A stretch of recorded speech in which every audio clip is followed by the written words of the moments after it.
आपको ये बताना चाहूँगा कि सारे प्रदेश में एक्साइज एंड टैक्सेशन डिपार्टमेंट इस तरह की गोष्ठियों का आयोजन कर रहा है, जिससे जीएसटी के बारे में सभी लोगों को अच्छी तरह से जानकारी प्राप्त हो। इससे जो जो फ़ायदे होंगे समाज को, पूरे देश को और हमारे प्रदेश को, उसके बारे में सबको पता चले। चाहे वो कोई मैन्युफैक्चरर हो, चाहे वो ट्रेडर हो, चाहे वो किसी भी तरह का हो व्यक्ति समाज का, उसे इसके बारे में सही जानकारी मिल सके। तो उसी संदर्भ में एक गोष्ठी आज की गई थी। 3 दिन पहले भी एक गोष्ठी की गई थी, जिसमें मंत्रिमंडल के सभी मंत्रीगण, चीफ मिनिस्टर साहब, हमारे प्रशासनिक सचिव सभी आए थे।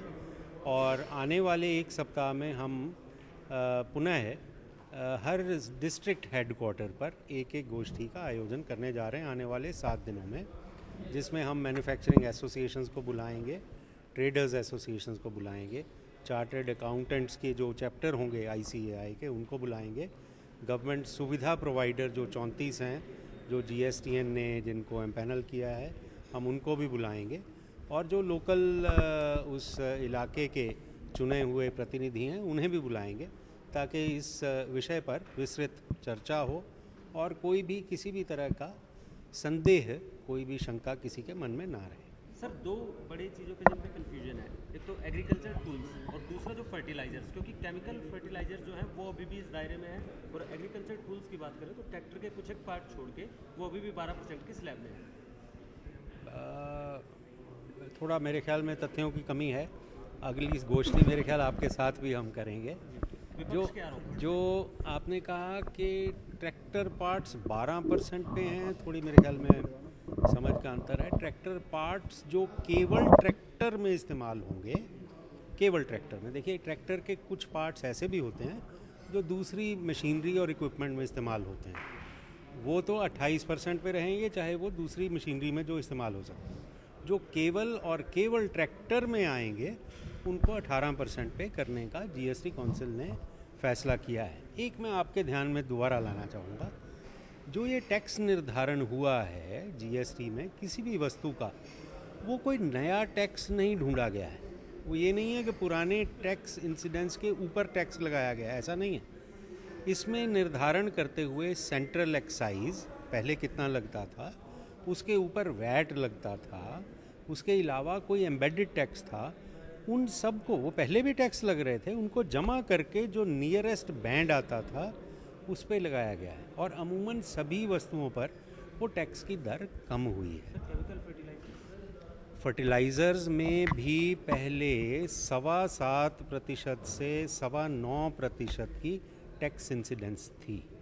अब हम लोग सिर्फ वैट को देखते हैं स्टेट में। वैट ही अकेला टैक्स नहीं था, उस पर सेंट्रल एक्साइज भी लगती थी, उसमें एम्बेडेड टैक्स आते थे जो उनकी इनपुट पे है। अगर कोई फॉस्फोरस वाला फर्टिलाइज़र था तो उसमें फॉस्फोरिक एसिड आता था, उसमें दूसरे भी एलिमेंट आते हैं, एनपीके आप जानते हैं, अलग अलग आते हैं, उन पर अपना टैक्स इंसिडेंट्स जो था वो एम्बेडेड था। तो टैक्स रिसर्च यूनिट की रिपोर्ट के मुताबिक 7.25% से 9.25% का टैक्स उसमें इंक्लूडेड होता था। अब उसको कम करके एक तरह से 5% किया गया है, और इनपुट टैक्स क्रेडिट का फ्लो होने करके हम अपेक्षा करेंगे कि भविष्य में फर्टिलाइज़र की कीमतें और रैशनलाइज हो सकती हैं। अब सर ये जीएसटी लागू हो गया तो क्या ऐसी संभावना है कि जो फर्टिलाइजर आगे होंगी चीज़ों पर और भी टैक्स की स्लैब कम की जा सकती है, कुछ को दायरे से भी आफ्टर 3 मंथ्स रिव्यू की बात की जा रही है। रिव्यू जीएसटी काउंसिल की अगली बैठक जो 19वीं बैठक है वो 5 अगस्त को रखी गई है। अब उसमें काउंसिल कई फैसले लेगी, इम्प्लीमेंटेशन को रिव्यू करेगी, कैसे कैसे अगर कोई विसंगति किसी भी वस्तु पे, किसी भी चीज़ में आएगी उनके सामने, तो वो फैसले लेंगे। अब सर जीएसटी लागू हो चुके प्रदेश में क्या फीडबैक मिल रहा है आपको व्यापारियों और व्यवसायियों से, किस प्रकार की? बिल्कुल आराम से लागू होगा। मैं सभी अपने प्रदेश वासियों को, डीलर्स को, ट्रेडर्स को, मैन्युफैक्चरर्स को आश्वस्त करना चाहूँगा कि ये ना भूलिए कि हरियाणा टैक्स के रिफॉर्म्स में अग्रणी प्रदेश रहा है। 2003 में जब हरियाणा में वैट लागू हुआ था तो सारे देश में वैट नहीं था, वैट 2 साल बाद जाकर 2005 में बाकी हमारे देश के प्रदेशों में लागू हुआ। तो हम सदा जो चेंज होती है उसके लिए, टैक्स रिफॉर्म के लिए अग्रणी प्रदेश रहे हैं और हमें इसमें कोई दिक्कत नहीं आएगी। और अगर किसी को कोई भी संदेह हो तो हमारा महकमा, हमारे अधिकारी उस संशय को दूर करने के लिए तत्पर रहेंगे।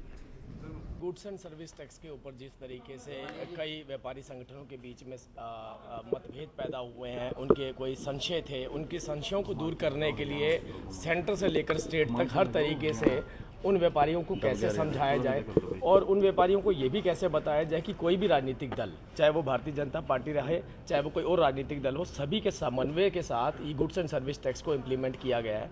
ये पहली बार इतना बड़ा जो हमारा आज़ादी के बाद पहली बार जो टैक्स रिफॉर्म हुआ है उसमें सभी राजनीतिक दलों ने अपना कंट्रीब्यूशन किया है। सभी राजनीतिक दलों की अपनी राय थी। समन्वय बनाने के बाद जो कंक्लूजन निकला, वो कंक्लूजन ये निकला कि गुड्स एंड सर्विस टैक्स इस देश की बहुत बड़ी ज़रूरत थी। उस टैक्स को अब हमने लागू किया। कई जगहों पर टैक्स को लेकर कुछ भ्रांतियाँ थी, कई जगहों पर कृषि में भी कुछ भ्रांतियाँ थी। किसान भाइयों को भी ये बोला गया था जिन्हें अभी शायद नहीं मालूम होगा कि गुड्स एंड सर्विस टैक्स क्या चीज़ है।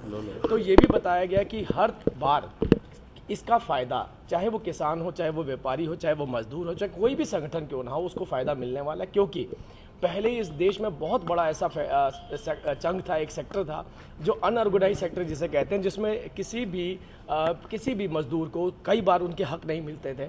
जॉब वर्क के काम होते थे, वो आइडेंटिफाई नहीं होते थे, वो रजिस्टर नहीं होते थे, उन्हें ESI नहीं मिलता था, उन्हें PF नहीं मिलता था, उनके जो काम करने वाले थे वो अपना टैक्स नहीं भरते थे। तो एक नीचे से लेकर, जैसे हम कहते हैं ना, एक आत्म मानववाद जिसे कहते हैं हम, अंत्योदय, तो नीचे से लेकर ऊपर तक हर किसी व्यक्ति को अपनी एक आइडेंटिटी मिले, उनको अपनी एक जगह मिले और ये देश प्रगति करे। लगभग 2% की GDP एक्सपेक्ट कर रहे हैं कि बढ़ेगी इस GST के बाद। और दूसरी बात यह है कि आज हमारी जो ट्रेनिंग हुई है यहाँ पर, जिसे माननीय संजीव कौशल जी ने लिया है, फाइनेंस सेक्रेटरी हैं, बहुत विस्तार से उन्होंने हमें बताया और सभी लोगों को बताया, सभी पैनलिस्ट को बताया कि गुड्स एंड सर्विस टैक्स के क्या क्या बेनिफिट हैं, किस तरीके से कहाँ पे संशय थे, उन संशयों को कैसे दूर किया जाए। लेकिन किसानों के लिए कहीं ना कहीं मुश्किलें बढ़ रही हैं कि जो टूल्स हैं, एग्रीकल्चर टूल्स हैं, वो 12% की जो स्लैब है उसके अंदर आ गए, नहीं होता। ये बात उन्होंने आज बहुत विस्तार से बताई। ये भी एक भ्रम था, क्योंकि ये बात चल रही थी कि प्रदेश टू प्रदेश, स्टेट टू स्टेट वेरी करता था। कुछ स्टेट ऐसे थे जिन्होंने ट्रैक्टर्स के ऊपर कोई टैक्स रखा ही नहीं था, और जब कोई टैक्स नहीं रखा जाता तो हायर साइड में चला जाता है। कुछ प्रदेश ऐसे थे जिन्होंने इनको कंपनसेट किया हुआ था, सब्सिडाइज भी किया हुआ था। तो उन्होंने बताया कुछ एम्बेडेड टैक्सेस होते हैं। एम्बेडेड टैक्सेस का मतलब होता है जब प्रोडक्शन होती है उस टाइम पे बहुत सारे टैक्सेस ऐसे होते हैं जिसको काउंट नहीं किया जाता। तो आज जो बात रखी गई कि अभी थोड़ा सा क्योंकि अभी हमारी शुरुआत है गुड्स एंड सर्विस टैक्स की, तो अभी ये भी बात रखी गई है कि थोड़ा सा वक्त लगेगा जिसमें जो भी मैन्युफैक्चरर है वो अपने प्रोडक्ट के रेट भी डिसाइड करेंगे। अभी सिर्फ टैक्स के रेट डिसाइड हुए हैं, प्रोडक्ट के रेट डिसाइड नहीं हुए।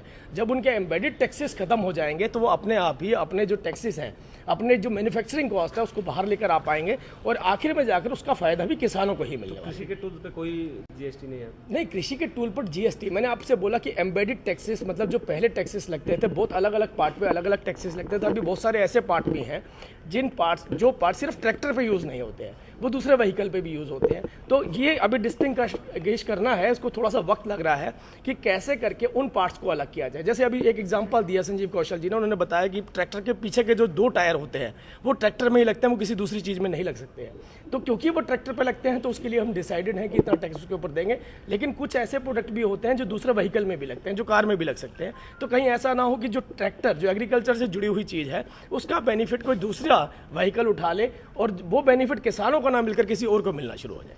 सर, वर्कशॉप हुई है तो अब बीजेपी के पैनलिस्ट हैं वो GST को लेकर के जनता के बीच या जो है डिबेट में जाकर के GST को लेकर सारे भ्रम है वो क्लियर करने की क्षमता रखते हैं। बिल्कुल, देखिए GST को लेकर हर कोई व्यापारी संगठन, हर कोई पैनलिस्ट, चाहे पैनलिस्ट हो चाहे किसी भी राजनीतिक दल का हो, हम भारतीय जनता पार्टी की बात नहीं कर रहे हैं, क्योंकि ये एक सामूहिक डिसीजन है और सामूहिक डिसीजन सभी पार्टी के लोगों ने मिलकर करा है। GST काउंसिल के अंदर बैठ के अपनी राय दी है। तो मुझे लगता है कि सभी राजनीतिक दल इस देश को जो आगे बढ़ाना चाहते हैं वो जाकर जनता के बीच में जाएंगे और वो बताएंगे लोगों को कि जिस तरीके के भ्रम पैदा किए जा रहे हैं वो भ्रम बिल्कुल भी सही नहीं है। GST आपके लिए भी फायदेमंद है, देश के लिए भी फायदेमंद है, GDP के लिए भी फायदेमंद है, पर कैपिटा इनकम के लिए भी फायदेमंद है। और जो पिछड़े हुए इलाके हैं जहाँ पर कई बार की चीज़ें कंज्यूम नहीं होती हैं, कुछ पिछड़े इलाके जहाँ मैन्युफैक्चरिंग होती है, उनके लिए भी फ़ायदेमंद।